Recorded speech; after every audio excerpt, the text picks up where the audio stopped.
আমরা আজকে লাচুং থেকে গ্যাংটক যাব। তো আমাদের হোটেল থেকে একটা ছোটো মিনি কার হয়, ওই কারগুলো করে আমাদেরকে এখানে নামিয়ে দিয়ে গেল। এখান থেকে আবার অন্য গাড়ি আমাদেরকে নিয়ে যাবে। তো পাহাড়ের উপরে যে গাড়িগুলো চাপছে তারা গ্যাংটকে কিন্তু ভিতরে মানে হোটেল অবধি যায় না।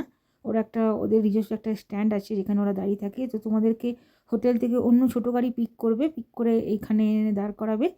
এখানে পারমিশন নিতে হয়, 0 পয়েন্ট যাওয়ার জন্য সব পারমিশনগুলো নেওয়া হয়ে গেছে। তো তারপর এখান থেকে আমাদের গাড়ি ছাড়বে। তো আমরা সবাই এখানে এসে দাঁড়িয়ে আছি যাওয়ার জন্য লাচুং। আমার গলার অবস্থা একদম খারাপ, এত বসে গেছে না।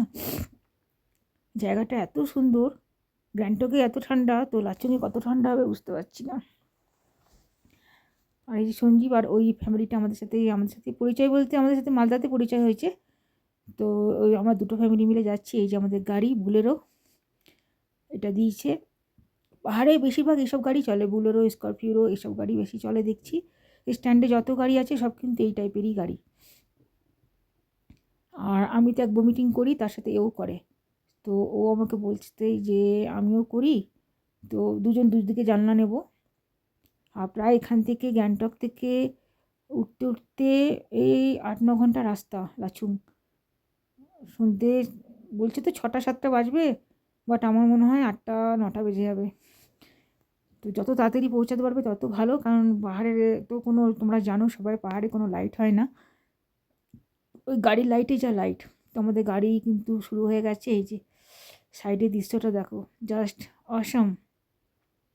পাহাড় পাহাড় পাহাড়। কার ভালো লাগে একটু বলবে তো কমেন্টে। কার সমুদ্র ভালো লাগে, কার পাহাড় ভালো লাগে। আমার কিন্তু পাহাড় ভালো লাগে, কষ্ট হয় খুব, বাট তাও পাহাড় ভালো লাগে। পাহাড়ে যতবার আসি ততবার মনে হয় মন ভরল না। পাহাড়ে যদি থেকে যেতে পারতাম। এই যে মেঘগুলো উড়ে উড়ে আসছে, দেখো কি সুন্দর যে লাগছে দেখতে। তো আস্তে আস্তে একটা ফলস এখানে পড়েছে, এটাকে বলছে 7 সিস্টার ফলস। যেটা মেঘালয়ে আমরা পেয়েছিলাম একটা 7 সিস্টার ফলস, কিন্তু ওটা অত বড় নাকি নয়, ছোট্টর মধ্যে। তো ওটাই আমরা দেখতে যাচ্ছি। আমাদেরকে এখানে গাড়ি থেকে নামিয়ে দিয়েছে, বলো আপনারা দেখে আসুন। আর এখানে চা টা খাওয়ারও জায়গা আছে, একটু হল্ট করলে একটু শরীরটাও ভালো হবে। এই যে ফলসে এখানে সিঁড়ি দিয়ে উঠতে হবে।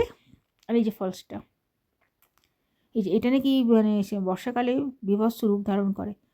পুরো পাহাড়, গাছ আর এরকম ঝর্ণা সব নিচে নেমে নেমে ফটো তুলছে। আমি আর নিচে নামবো না, এখান থেকেই দেখি। প্রচণ্ড টায়ার্ড লাগছে, এত জার্নি হয়ে যাচ্ছে না। এপাশের ইয়েগুলো দেখো কি সুন্দর। আর এই সাগরকে বলছি তুই একটু নাম, ও নামবে না। এখানে শিয়া দাঁড়িয়ে আছে। আর এই যে অঙ্কিতা যে আমার সাথে এসেছে বাচ্চাটা, এই যে এতটুকু সিঁড়ি, এখন সিঁড়ি চেপে এলাম। আর এখানে দেখো আমরা যে কোয়াশ বলে একটা যে ফল আমাদের রান্না হয়, অনেকটা ওই পেঁপের মতন খেতে, এই যে গাছে ভর্তি ভর্তি হয়ে আছে কোয়াশ, নিচ থেকে উপর অব্দি দিয়ে কোয়াশ, নিচে পড়ে পুরো ভর্তি। এখানে দেখছো কত বড় বড় কোয়াশ। এগুলো আমরা ওইদিকে কিনে খাই। আর এখানে কমলা লেবুর গাছ আছে, লেবু হয়েছে। আর এটা একটা হোমস্টে মনে হয়, নিচে খাওয়া দাওয়া চলছে, চা টা আছে। সঞ্জীব আসুক, আকাশটা দেখো, মেঘটা। সঞ্জীবকে বললাম যে চলো একটু চা খাই, তাহলে একটু গলাটা ভালো লাগবে। গলাটা পুরো বসে গেছে আমার, এক তো বমিটিং, তার মধ্যে ঠান্ডা লেগেছে। এই যে এটা হচ্ছে লেবুর গাছ, দেখতে পাচ্ছি কিনা জানি না। প্রচুর লেবু ধরে আছে, কমলা লেবু, ছোট ছোট। ওটা অনেক বড় হবে, একদম ছোট ছোট লেবু। আর ওইদিকে আরেকটা ফলের গাছ আছে, লাল লাল ফলটা, ওটা বুঝতে পারছি না। একটা ফলের দাম বলছে 50 টাকা, ওই লাল ফলটা কী ফল কী জানি বাবা, কোনোদিন দেখিনি। এটা এখানেই দেখছি, পাহাড়ের ফল এগুলো, পুরো ফলেরই বাগান। যাদের এটা আছে তাদের ফলের বাগান। আমরা এখানে এসে বসেছি, সিয়া আমি সব একটু চা খাবো বলে। সিয়াদেরকে বলছি তোরা লেস টেস কিছু খেলে খা। এখানে একটা জিনিস দেখো, একটা পিটবুল আছে, ওই 6-7 মাস বয়স বলছি, কোথা থেকে মানে আছে, এসেছে আর কি। এদের কেউ ছেড়ে দিয়েছে, এদের হোমস্টেতে চলে আসে, এখন এদের কাছে আছে।